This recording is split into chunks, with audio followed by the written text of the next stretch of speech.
4 more years. Barack Obama wins a second term as US president. Outback tragedy. An experienced bushman dies in a desert mishap. A father's grief, one son murdered and another wounded in a stabbing attack. Costco and Westfield face off over valuable North Lake shopping turf. And Camilla's heartache. She opens up on the loss of her mother.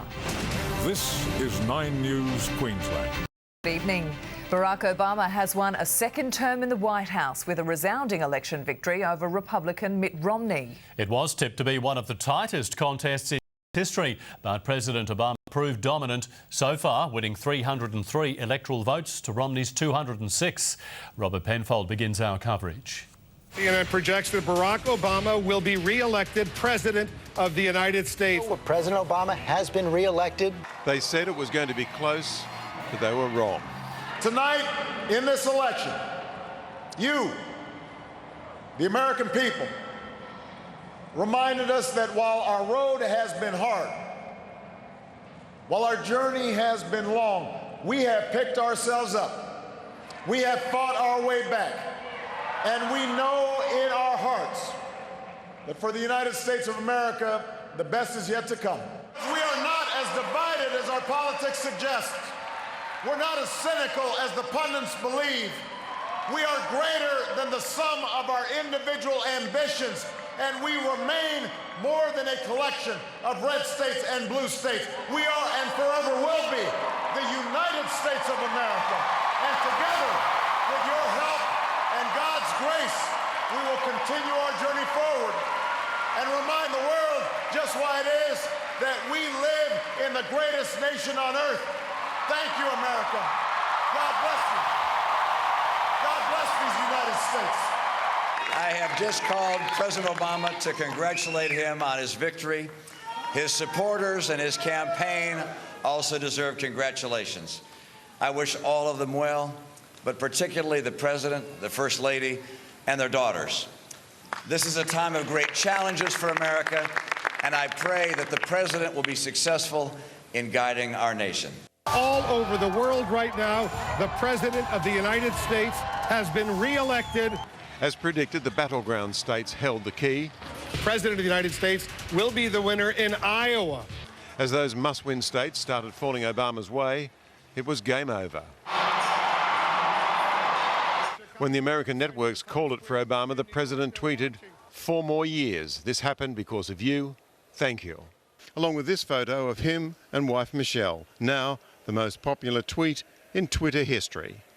After an emotional final speech in Iowa, the president's day began in his hometown of Chicago with an unscheduled stop to thank volunteers and a last-ditch, very personal appeal. Hi, is this Hattie? Hi, this is Barack Obama. How are you? The relaxed-looking president took time out for his traditional Election Day basketball game. He even had some praise for his opponent. I also want to say to Governor Romney, congratulations on a spirited campaign. Mitt Romney, not quite as relaxed, didn't waste a moment. After casting his vote, he hit the road again. It's an honor. In the end, it wasn't enough. Getting Americans to the polling booth is difficult at the best of times, and in storm-battered New York, these are certainly not the best of times. Had to. This is what we're supposed to do. Life goes on. Thousands queued in the cold at makeshift polling stations, determined for their voices to be heard. Superstorm Sandy, in the end, turned out to be one of Obama's biggest supporters.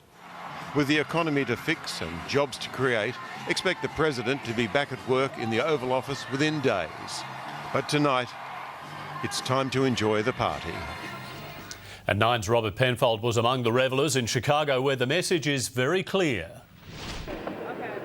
Well, there certainly is a party atmosphere here tonight, but it won't be lasting long. In his speech tonight, the president pointed out that he would be back at work tomorrow trying to fix the economy.